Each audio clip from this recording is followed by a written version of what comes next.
India European union വ്യാപാര കരാർ യാഥാർത്ഥ്യമായാൽ ഏറ്റവും കൂടുതൽ അടി കിട്ടുന്നത് അമേരിക്കയ്ക്ക് തന്നെയായിരിക്കും. കാരണം ടാരിഫ് യുദ്ധത്തിൽ ഇന്ത്യയും യുഎസുമായുള്ള ബന്ധത്തിൽ അതിൽ വലിയ രീതിയിലുള്ള വിള്ളലുകൾ ഉണ്ടാക്കാൻ സാധിച്ചു എന്നത് ഒരു യാഥാർത്ഥ്യമാണ്.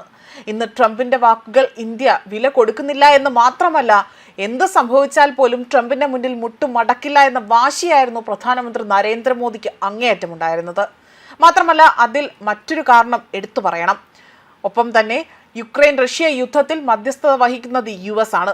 ആയതിനാൽ തന്നെ ഇപ്പോൾ ഉയരുന്ന ഈ ആരോപണങ്ങളാകട്ടെ, യൂറോപ്യൻ രാജ്യങ്ങളാണ് റഷ്യയുടെ യുദ്ധത്തിന് യഥാർത്ഥത്തിൽ ധനസഹായം നൽകുന്നതെന്ന ഒരു ആരോപണമാണ് ഇപ്പോൾ ഉയർന്നു കേൾക്കുന്നത്. ഇതാകട്ടെ അമേരിക്ക അടക്കം ഈ ഒരു ആരോപണം ഉന്നയിക്കുകയാണ് ചെയ്യുന്നത്.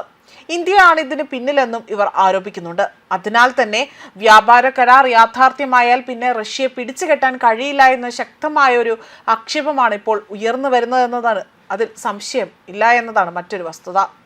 ഇപ്പോൾ ഇന്ത്യ യൂറോപ്യൻ യൂണിയൻ കരാറിനെ എതിർത്തും കടുത്ത അതൃപ്തി പരസ്യമാക്കിക്കൊണ്ടിപ്പോൾ രംഗത്ത് വരികയാണ് US ട്രഷറി സെക്രട്ടറിയായ സ്കോട്ട് ബെൻസെന്റ്. കരാർ അങ്ങേയറ്റം നിരാശാജനകമാണ് എന്നാണ് അദ്ദേഹം വിശേഷിപ്പിച്ചിരിക്കുന്നത്. യുക്രൈൻ ജനതയുടെ സുരക്ഷയ്ക്കും ആശങ്കയ്ക്കും പകരം തന്നെ വ്യാപാരം ആ ഒരു ലാഭത്തിനാണ് യൂറോപ്പ് മുൻഗണന നൽകുന്നതെന്നാണ് കുറ്റപ്പെടുത്തിയിരിക്കുന്നത്. ഇന്ത്യയിലൂടെ തന്നെ റഷ്യയുടെ എണ്ണ വാങ്ങി യൂറോപ്പ് യുദ്ധത്തിന് ഇന്ധനം നൽകുകയാണ്. അതേസമയം US ഇന്ത്യയിൽ കടുത്ത നികുതി ചുമത്തിയിരിക്കുന്നു. യൂറോപ്യൻ രാജ്യങ്ങളാണ് റഷ്യയുടെ യുദ്ധത്തിന് യഥാർത്ഥത്തിൽ ധനസഹായം നൽകുന്നത്. റഷ്യയുടെ അസംസ്കൃത എണ്ണ ഇന്ത്യയിലേക്കാണ് പോകുന്നതെന്നും അവിടെ നിന്ന് ശുദ്ധീകരിച്ച എണ്ണ ഉൽപ്പന്നങ്ങൾ യൂറോപ്പിലേക്കാണ് പോകുന്നത്. ഈ രീതിയിൽ യൂറോപ്പ് അറിയാതെ തന്നെ റഷ്യയെ യുദ്ധം ചെയ്യാൻ സഹായിക്കുകയാണ് എന്നതാണ് ഇദ്ദേഹം ഇവിടെ ആരോപണം ഉന്നയിക്കുന്നത്. കഴിഞ്ഞ വർഷം ഇന്ത്യക്ക് മേൽ ഉയർന്ന നികുതി അത് ചുമത്താനുള്ള US തീരുമാനത്തെ യൂറോപ്യൻ യൂണിയൻ പിന്തുണയ്ക്കാത്തത് എന്തുകൊണ്ടാണ് എന്നതാണ് ഇപ്പോൾ ഈ ഒരു കരാർ വ്യക്തമാക്കുന്നത് എന്നതാണ് ഇദ്ദേഹം കുറ്റപ്പെടുത്തിയിരിക്കുന്നതും. അതേസമയം ഇന്ത്യ യൂറോപ്യൻ യൂണിയൻ വ്യാപാര കരാർ കഴിഞ്ഞ ദിവസങ്ങളിലാണ് പ്രധാനമന്ത്രി നരേന്ദ്രമോദി പ്രഖ്യാപിച്ചത്. രണ്ട് സാമ്പത്തിക ശക്തികൾ തമ്മിലുള്ള വലിയ കരാറാണ് ഇതെന്നും ഇരു രാജ്യങ്ങളും തമ്മിലുള്ള കരാർ വലിയ അവസരങ്ങൾ നൽകും എന്നതായിരുന്നു അദ്ദേഹം വ്യക്തമാക്കിയത്.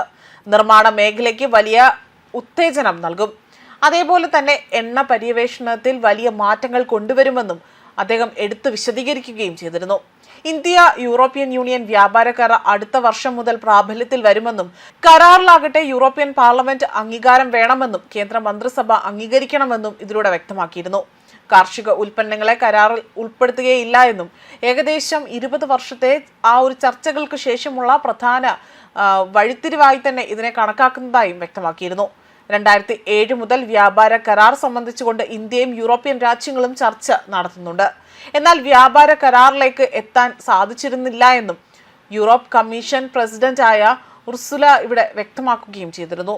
അതേസമയം കഴിഞ്ഞ ദിവസങ്ങളിൽ നടന്ന ചർച്ചകളിൽ വലിയ സാമ്പത്തിക കരാറുകളാണ് ഇപ്പോൾ ഒപ്പുവയ്ക്കാൻ ഇരു രാജ്യങ്ങളും തമ്മിൽ അവിടെ ചർച്ച ചെയ്തിരിക്കുന്നത്. മാത്രമല്ല, ഈ ചർച്ചകൾ വിജയകരമായി തന്നെ അവസാനിക്കുകയും ചെയ്തു എന്നതായിരുന്നു പ്രധാനമന്ത്രി നരേന്ദ്രമോദി പ്രഖ്യാപിച്ചതും. ന്യൂസ് ഡെസ്ക് കർമ്മ ന്യൂസ്.